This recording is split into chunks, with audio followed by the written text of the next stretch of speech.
The trades have started. The prices are high. Desmond Bane, Cole Anthony, Kentavious Caldwell-Pope, a million first-round picks. Let's have a talk about it. Michael Bolton. Thanks, Josh. It's Michael Bolton here, and it's time for another episode of the Locked On Fantasy Basketball Podcast. Let's get to it. Let's get to it, indeed. You are Locked On Fantasy, your daily NBA fantasy podcast. Part of the Locked On Podcast Network, your team every day. Hello and welcome to the Locked On Fantasy Basketball Podcast, brought to you by Basketball Monster. My name is Josh Lloyd, and I've had my share of ups and downs. I'm also the lead fantasy analyst at basketballmonster.com, and today's episode is brought to you by FanDuel. Right now, new customers can get $200 in bonus bets when your first $5 bet wins. Thank you also for making Locked On Fantasy Basketball your first listen every day. We are free. We are available on all platforms. There's always a trade that happens before the NBA draft. Usually it's about 3 days before, 2 days before. Last year it was Mikal Bridges, and they're in the Rockets getting in on that deal. This year we're, a week and a bit ahead of the NBA draft. Live NBA draft show, Wednesday, 25th of June, 8 p.m. here, YouTube. Yeah, join me. We're 9 days ahead of the draft, and we got a huge one. I don't know if we got a huge one. We did see a big trade, though, and definitely wasn't expecting it. The Grizzlies made some terrible moves last season. I don't know if you count this as a terrible move. I think it undoubtedly makes them worse. But can they recover from that? Or how do they maneuver that? Because the return that they get in this trade, which we'll go in and just discuss what the actual trade is. We see the trade, of course, it's headlined around Desmond Bane heading to the Orlando Magic. And we just did the Magic and the Grizzlies season review shows and talking about what each team had and what they needed. So Orlando's paid up a big price to get Desmond Bane onto their team. And yeah, we'll go through the Orlando side first. Actually, we'll go into Memphis in a sec, because Orlando they do receive Desmond Bane.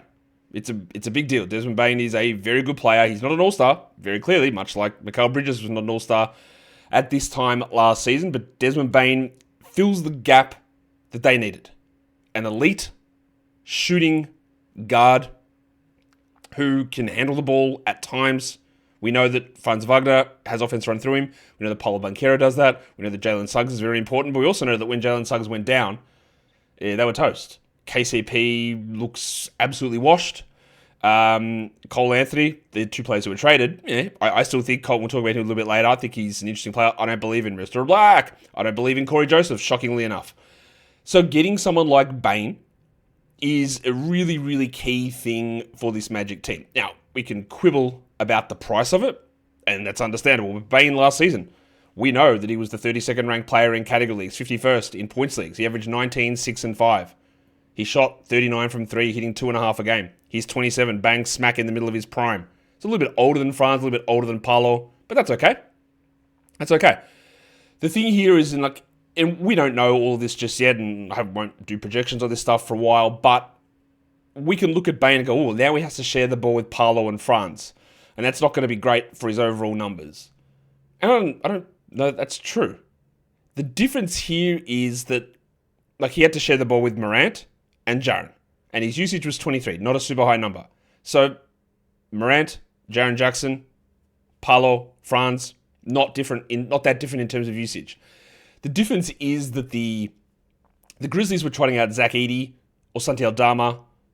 They were trotting out Scottie Pippen or Jalen Wells. Incredibly low usage players. The Magic, low usage center, but Jalen Suggs is the other variable in that. So the 5 assists that Bane was getting, I think that undoubtedly has to drop, because Morant was handling the ball and he wasn't always there. And Jalen Wells wasn't. Jaren Jackson wasn't. Zach Edey wasn't. Santi Aldama wasn't. Brandon Clark wasn't. Scottie Pippen was, yes. But Bane will not be the secondary ball handler. He might not be the tertiary ball handler. It might be Suggs, Franz, Paolo, and then Bane. So I do think this eliminates Dez from being a third round sort of a player next season. I don't think that's going to be able to happen. Scoring, threes, usage might all stay the same. The assist numbers will almost definitely come down. That means a little bit of the ball in his hand time drops, which also probably drops free throw attempts. Of course, that means the Magic are losing 2 players and getting 1 in Bane, so that opens up rotation spots. So we see Bane's going to start, but it means that Cole Anthony, who also wasn't in the rotation at times last season, it means that Corey Joseph and Anthony Black are going to have that sort of role on that team, and that helps Black, but he's still not going to start. He's got no chance of starting next to Suggs. So while it might help his floor level Anthony Black, Corey Joseph, nobody cares.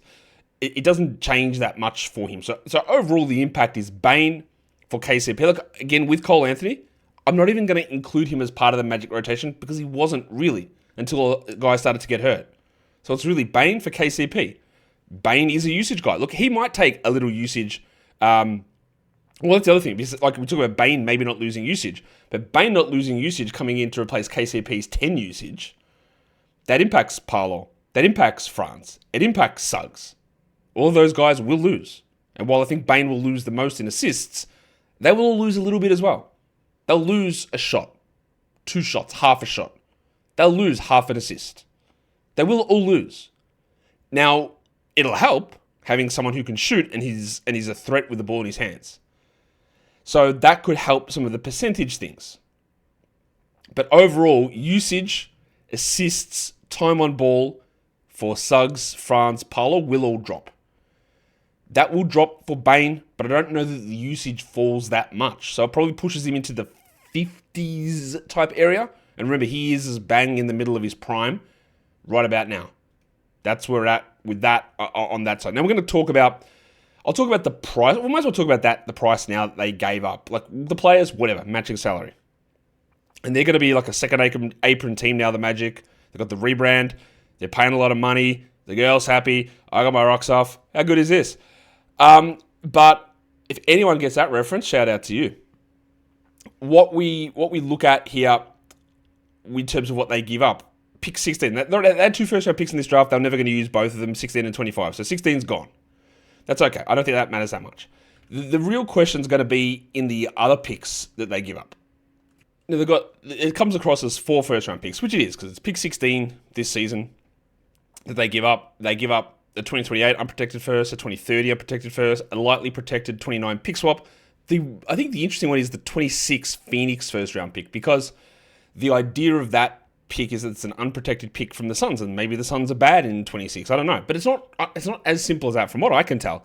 It's one of those convoluted picks where it's between Phoenix and Washington and Memphis's value, whereas Phoenix it can turn into a swap between Phoenix and Memphis depending on who's worse, all that sort of thing. So it's not just as simple as where Phoenix finishes, they get that pick. From what I can tell, it is one of those weird picks that Phoenix has sent around to multiple different places with multiple different swaps. And what I'm seeing here, it's the least favorable. So the Suns get the least favorable of Phoenix, Orlando, and Washington's 1 to 8 protected pick, or they can swap with Memphis. So it's a little confusing, that draft pick. But it's not just as, well, the Suns might be bad, they might get that pick, but it's a little bit confusing. So at the moment, and I could be wrong on this, the way that I am reading it is that Memphis can either have their own pick in 26, or it's the least favorable of Phoenix, Orlando, and Washington, but Washington's is protected 1 to 8. So again, it's a little tough to figure out, but it might end up being nothing, that 26 pick. And the way that it's reported by Shams, remember when Shams reported the stuff about Dylan Brooks coming from Memphis? Like, we will re-sign him under no circumstance. Remember that? And you go, who leaks that information? It was Memphis, yes? I assume it was. Like, who else would it be? So, the 4 unprotected firsts, including the unprotected Phoenix 26, it's true, there's no real protections on it from the Phoenix side going to Memphis, but it's not... If that pick ends up being... Like, if Phoenix ends up having the worst record in the league, which they probably won't, but train Durant, who knows what's going to happen, but, if they have the worst pick, the number 1 pick in the draft, Memphis isn't getting it. Like, simple as that. Memphis won't get that pick. So, unless, again, I am just reading that 100% wrong, which is possible. We'll come back and talk about the Memphis side of this in a sec. Today's episode is brought to you by Monarch Money. Do you ever check your bank account and wonder, am I going to hit the second apron here with all this spending? Well, between dining out, online shopping, trading for Desmond Bane, it can be easy to lose track. That's where Monarch Money comes in. It's your personal CFO giving you full visibility and control over your finances. Monarch Money isn't just a budgeting app, it's a complete financial command center. You can track all of your accounts, investments, and spending in one place, so you stop just managing your money and you start building wealth. It's easier to track all of your spending, and sharing that with a partner as well is simple. You can check all of your savings, spendings, transactions, and goals together in the one place. So take control of your finances with Monarch Money. Use the code LOCKEDONNBA at monarchmoney.com for 50% off your first year. That is monarchmoney.com. The code is LOCKEDONNBA for half off your first year. All right, let's have a quick reminder of the details of the trades. I can put my little snazzy graphic back up. Bane, Cole Anthony, Kentavious Caldwell-Pope, allegedly 4 first-round picks and a pick swap. And that's the deal. Memphis gets rid of Desmond Bane. They split his salary into 2 different pieces, which can give them more flexibility. They get a bunch of extra draft picks. And now the thing's going to be, what do they do with it? Because losing Desmond Bane to bring in old mate, Kentavious Caldwell-Pope, and Cole Anthony, makes you worse. Like, without question, it makes you worse. KCP was bad. Cole Anthony, interestingly, when I did the Magic season review show, I said, Cole Anthony's in that group of like 4 or 5 guards that I had that were stuck in reserve roles. I go, I'm losing a little bit of faith, but if he finds a starting role, I still think he could be good. Yeah, well, he doesn't have a starting role here necessarily. But this is where things get interesting because, okay, so Jar's going to start, Jaren's going to start, Edie would have started, but, of course, surgery. Jalen Wells is going to start. And now what? Is Scottie Pippen a full-time starter? Could Cole Anthony work in next to Ja Morant as a full-time starter? With Ja's propensity to miss games, could Pippen and Anthony be 29-minute-a-night players? Is Kentavious Caldwell-Pope going to start? And honestly, I left that one till last because it's probably just what's going to happen. That it's going to be KCP and Wells. But think about this. KCP and Wells, you might be talking about 2 13% usage players. Now, of course, Kentavious Caldwell-Pope was the 91st ranked player this season, so of course he's got to be drafted in round 8. That is a joke, do not do that. But that is where the Yahoo total rankings put KCP, which of course is ridiculous. He's not a draftable player. But he would almost certainly start next to Wells, giving you 2 incredibly low usage guys. Meaning, Jaren's sky-high usage is going to have to stay. Morant's high usage is going to stay. Wells and Caldwell-Pope cannot pass. Jaren cannot pass. Zach Edey, sort of, not really, but like he's not dreadful, but he's not a passer. Santi Aldama cannot pass. Who is the other ball handler? Who? Shout out to the New Day. Who is it? I don't know. I honestly have no idea who is going to be that ball handler. Except maybe it's Cole Anthony. And that's where things get interesting. I do not think they'll have any, that they will not, I don't think, begin to even discuss Cole Anthony as a starter. It'll be Wells and KCP. And then there's Scottie Pippen in that mix too. But in terms of, hey, can someone take on some usage? And Pippen can pass, obviously. Can someone take some usage? Can someone take some scoring? Can someone take some 3-point shooting? He's the only one who can do bits of all 3 of those things. So while Anthony averages 9, 3, and 3 last season and shot 35 from 3, 25 usage, he's 25 years of age, he was out of the rotation in Orlando. And there is Wells, KCP, and Pippen who can be in the same position as him and take minutes. I don't think that Cole Anthony will be a 10 or 12 or 14-team league draftable guy. I do think that he will have many long stretches as being a 12-team league guy this season, just because of that need. Maybe it is going to be something that, you know, they have to play Scottie Pippen more, and then like, does that hurt what Wells does? Because Wells and KCP, I feel like they're just going to do the same thing. And you need, and we've seen this in the playoffs, you need multiple ball handlers. And the only way to get a second ball handler out there with Morant is Cole or Pippen. And Morant's going to miss time. And when he does, those 2 guys are going to get a lot of playing time. So still a lot to be written with that. But I am a little bit interested to see what happens with Cole. Now, I'm less interested in Kentavious Caldwell-Pope, of course. Caldwell-Pope was 189th per game last season, 12% usage, averaged 9 points with 1.5 threes and 1.3 steals. Do not get sucked into thinking KCP is going to be a starter. in Memphis, and he's going to come out and look, he was the 90th ranked player, 8th round guy. We'll draft him. It's a great spot. He'll start again. Don't get sucked into it. This is what you get from it. He started last season. He was bad. And there is Pippen and Cole Anthony who aren't going to start most likely, who are going to be eating into some of that playing time. There's Wells who does a similar thing. It's not a straightforward situation of really easy stuff for Kentavious Caldwell-Pope to put up good numbers. He's pretty washed. He's 32. And like I said, I continue to believe that Jalen Wells is Kentavious Caldwell-Pope, but 10 years younger. And honestly, maybe better. So the KCP part of this is not, wow, we've got our Bane replacement. It's a salary matching thing who does some of the things we need. But the role of Bane is going to have to be split into Cole and Pippen and Wells and KCP. So, yeah, I can't envisage a situation in which Kentavious Caldwell-Pope is going to be a must-draft player or a 12-team guy at all. The ones we'll be watching are Pippen and Anthony. The Pippen value does take a hit because there's another ball handler there that will compete. We'll see how it plays out. But that is an interesting little development, I think.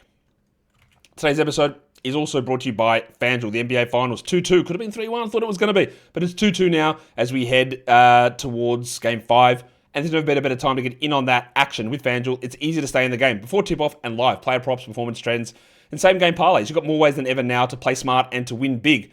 There are players that show up in the big moments. Shai Gilgeous-Alexander was amazing at the end of Game 4. He's ridiculous. Chet Holmgren had a huge game. You got the read on who's going to heat up? Well, you can put those players and their props into same-game parlays. And a $200 in bonus bets if your first $5 bet hits. How does that sound?